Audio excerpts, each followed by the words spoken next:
The crimson sands of Cathara 9 swirled around Captain Mara Ven's boots as she stood before the dying creature. Dravik's massive form lay crumpled against the canyon wall, his obsidian scales cracked and weeping a luminescent blue fluid that the locals called star blood. 3 of his 6 limbs were twisted at impossible angles, and his breathing came in ragged, wheezing gasps that echoed through the narrow gorge. "Please," Dravik's voice rumbled, translated by the neural implant behind Mara's ear. His species, the Krell, were considered monsters by most of the galactic community. 7 feet of muscle, fang, and claw with a reputation for savagery that made even hardened mercenaries think twice. "My child, promise me." Mara knelt beside him, her hand hovering over his heaving chest. The Krell hunting party had found him first, exiling him for the greatest crime their culture recognized: mercy. He had refused to cull the weak from his clutch, hiding away the smallest egg when the broodmasters came to inspect. For that tenderness, his own people had torn him apart. "Where?" Mara asked, her voice steady despite the tightness in her throat. Dravik's massive head turned toward a crevice in the rock face. "Hidden, cave system, 3 miles north. The egg. It will hatch soon. Raise it, teach it, keep it safe from my kind." His eyes, large, amber, and far too intelligent, fixed on hers. "Swear it, human. Swear on whatever your people hold sacred." Mara met his gaze without flinching. "I swear. On Earth and her memory, I'll keep your child safe." The tension left Dravik's body. A sound that might have been relief or perhaps a laugh escaped his throat. "Humanity." "They said you were liars, treacherous. But you have kind eyes." His breathing slowed. "Thank you." She watched the light fade from those amber eyes, then stood and turned toward the north. 3 weeks later, Mara's ship broke atmosphere over Cathara 9 again. But this time she wasn't alone.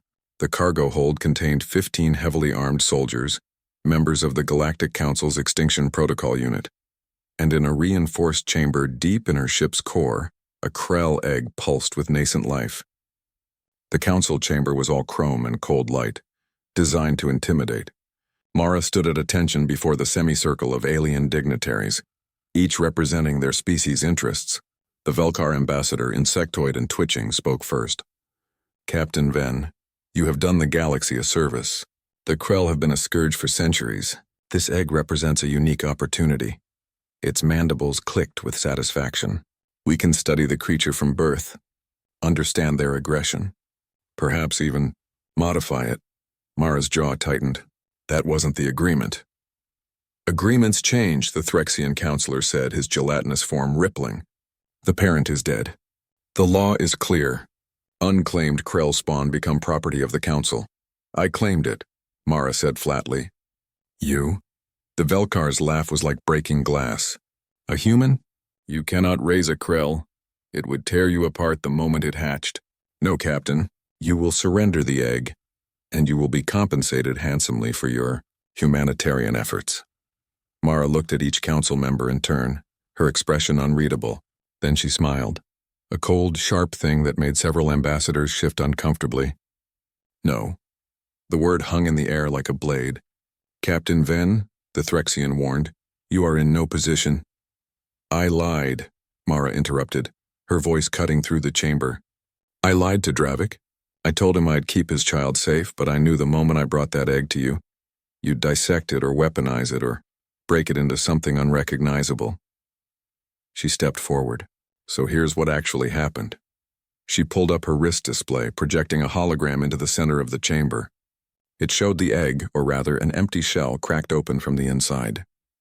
"It hatched 2 days ago. And do you know what I did? I took that baby, that monster you're all so afraid of, and I brought it to a colony on the edge of human space.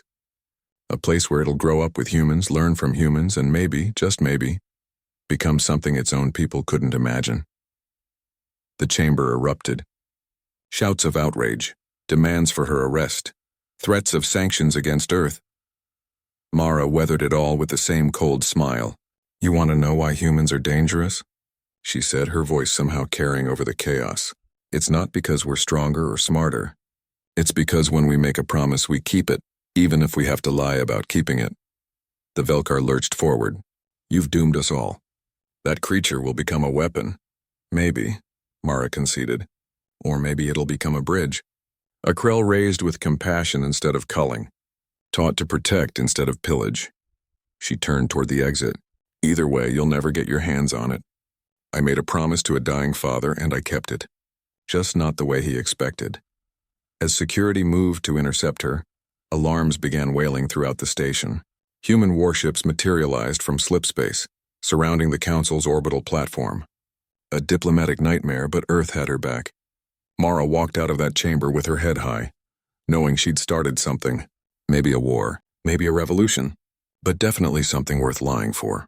3 months later, in a small colony on Arcturus 7, a Krell youngling named Kale played in a garden with human children. Its scales were still soft, its claws still blunt. When it fell and scraped its knee, a human woman picked it up, brushed off the dirt, and kissed its forehead.